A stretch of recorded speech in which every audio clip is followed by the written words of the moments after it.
আজ আকাশের মন ভালো নেই। দেখছেন কত মেঘ করছে, তার মানে আকাশের অনেক মন খারাপ। কিন্তু এদিকে আমরা যারা গরমে একদম অস্থির, তাদের তো মন ভালো হয়ে গেছে এই আকাশের মেঘ দেখে। আকাশ একটু কাঁদবে আর আমরা খুশি হব, এটাই তো নিয়ম, তাই না? আসসালামু আলাইকুম এভরিওয়ান, সবাই কেমন আছেন? আই হোপ আপনারা সবাই ভালো আছেন। আমি চলে আসলাম বাংলাদেশি ব্লগার লাকি খুলনা থেকে আপনাদের মাঝে ছোট্ট একটি ব্লগ নিয়ে। আশা করি মনোযোগ দিয়ে দেখবেন। তো আকাশে এরকম মেঘ দেখে আমার তো ভিতরে আনন্দের মানে শেষ নাই।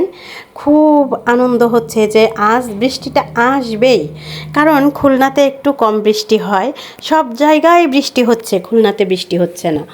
তো যাই হোক, আজকে একটু বৃষ্টির মুখ দেখব, এই জন্য অনেকটা খুশি হয়ে বাহিরে বের হয়ে আমি একটু ভিডিও করছি আর জুম করে দেখানোর চেষ্টা করছি আপনাদেরকে যে দেখেন আকাশে কত মেঘ। আর এই যে সকালের একটা ভিডিও নিয়ে চলে আসলাম, কারণ আমরা তো ছোট ছোট ক্লিপ করি ভিডিওর, এই জন্য একটু মিলিয়ে মিলিয়ে দিতে হয়। তো এই খাবারটা খাচ্ছে আমার মেয়ে, সকালের নাস্তা। এই জন্য আমি আগে বৃষ্টিটা দেখাইলাম, তারপরে সকালের নাস্তাটা দেখাইলাম। কারণ এই নাস্তাটা শুধু আমার মেয়েই খাবে, আমরা খাবো না। আমরা যা খেয়ে ফেলছি সবজি রুটি সকালবেলা, আর ও একটু বেলা করেই খায়, এই জন্য এটা একটু বেলা করেই আমি ভিডিও করতে পারছি। তো যাই হোক, চলে আসি আসল কথায়। আসল কথা কিছুই না, আপনাদের একটু আপনাদের সঙ্গে গল্প করি, এটাই হলো আসল কথা। তো আমি অনেক ভাবিদের কাছ থেকে শুনি বা অনেক মানুষের কাছ থেকে শুনি যে ভাড়া বাসায় এত জিনিসপত্র করে কি লাভ, সব তো ভেঙে যায়, নষ্ট হয়ে যায়, চুরি হয়ে যায়। যখন আমরা বাসাটা চেঞ্জ করি তখন বাসাটা চেঞ্জ করতে গিয়ে অনেক কিছু চুরি হয়ে যায়, অনেক কিছু ভেঙে যায়। তো আমি কি বলবো বলেন? আসলে আমাদের চাকরি জীবন, আমার হাজব্যান্ডের চাকরির জীবন, সঙ্গে আমরাও থাকি, ফ্যামিলি নিয়েই সে চাকরিটা করতেছে বহু বছর হলো। তো আমাদের ঘরবাড়ি বলতেই ভাড়া বাসাগুলাই বলে, মানে জানি আমরা ভাড়া বাসাতে আমরা ভালোভাবে গুছাইতে পারি না, সাজাইতে পারি না, সুন্দর করে যে একটু পরিপাটি করে রাখবো সেটাও পারি না।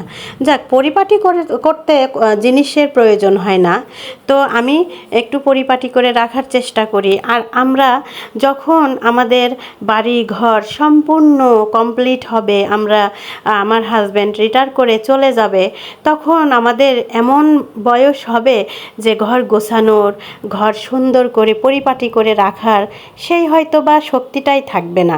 এই কারণে এখন যে আমরা সংসারটা করতেছি, এখন কিন্তু যাই হোক আমরা কম বয়স থেকে মধ্য বয়সে চলে আসছি।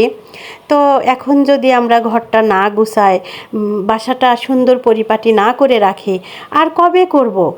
একদম যখন বুড়ি হয়ে যাব তখন তো শরীরে শক্তিই থাকবে না, এত এনার্জি থাকবে না, এত মুড থাকবে না যে আমি কাজগুলো করি, সুন্দর করে রাখি। এখনই আমার কাজ করতে ইচ্ছা করে না খুব একটা। তারপরেও মনে হয় কি যে না, একজন লোক এসে দেখলে কি মনে করবে যে আমি বাসাটা সুন্দর করে গুছাই না, সাজাই না। আসলে আমার অনেক ইচ্ছা সুন্দর করে ঘর দুয়ারগুলো গোছানোর, কিন্তু পারি না।